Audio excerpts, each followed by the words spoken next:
2020 Threat Landscape Project Outline, Christian Timmermans. 1. What is a threat landscape? A. Define what it is. A collection of threats in a particular domain or context, with information on identified vulnerable assets, threats, risks, and observed trends of such. B. Why is it important? The more understanding we have of the common threats and trends, the better we will be able to detect, deter, and protect against them, thus saving not only billions of dollars worth of assets, but also some lives. C. 4 of the most common threats we face going into 2020. Ransomware attacks. Malware, specifically mobile. Man-in-the-middle attacks. Zero-day exploits. 2. Ransomware attacks. A. What is ransomware?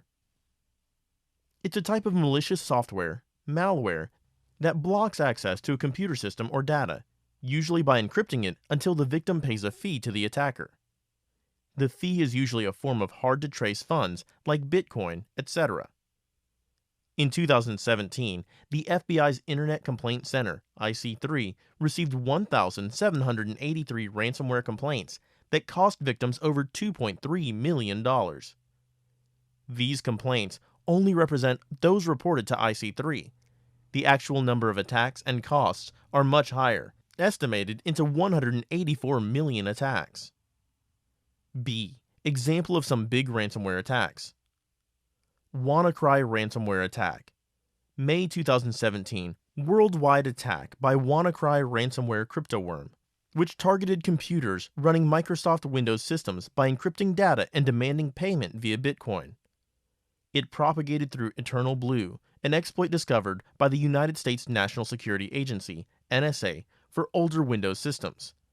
Estimated that more than 200,000 computers across 150 countries were affected with damages in the millions to billions of dollars. In December 2017, the USA, UK, and Australia advised that North Korea was behind the attack. Black Friday 2016, the San Francisco Municipal Transportation Agency fell victim to a ransomware attack. Disrupted train ticketing and bus management systems. Attackers demand 100 Bitcoin, which was about $73,000 back then. The city was able to recover only after 2 days, thankfully because of a backup of the servers.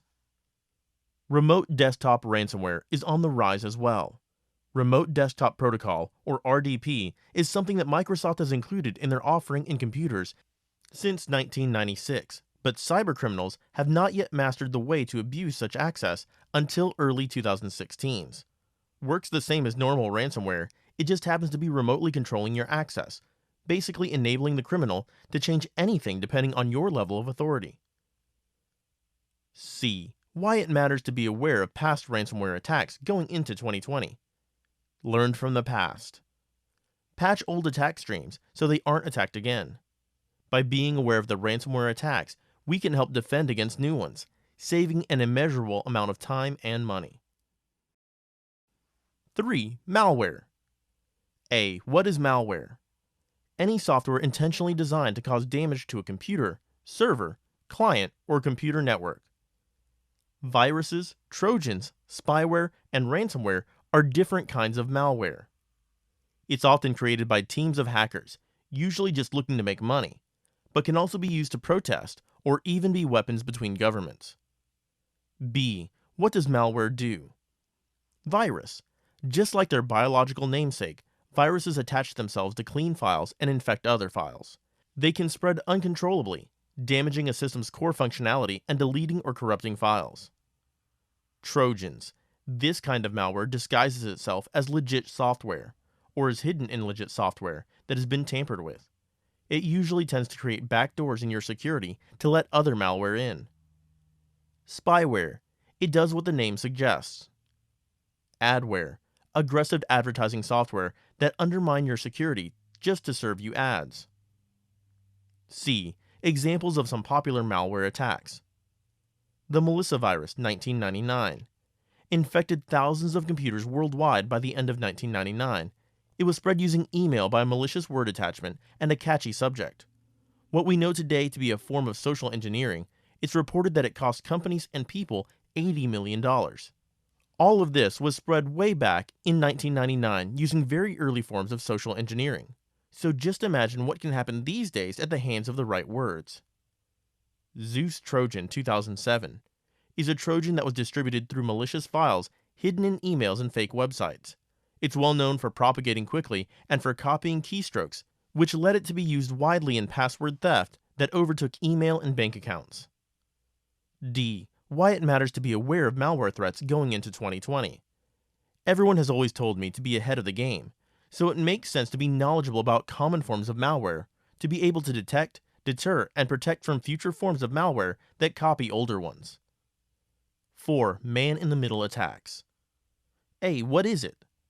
It's an attack where the attacker secretly relays and possibly alters the communications between two parties who believe they are directly communicating with each other. A common attack is active eavesdropping, in which the attacker makes independent connections with the victims and relays messages between them to make them believe they are talking directly to each other over a private connection. These attacks are most commonly found on public hotspots, like at a Starbucks or anywhere where multiple users can connect to the same Wi-Fi connection. This makes it easier for attackers to gather information on the potential suspect. B. Attack examples. It's rumored that the NSA impersonated Google to spy on Google users, CNET 2013. C. Why is it important to know about man-in-the-middle attacks? With the popularity rising in public Wi-Fi access, it's only inevitable that these kinds of attacks are going to go on the rise. These attacks have multi-million-dollar implications if conducted properly, which can be devastating to small businesses and individuals.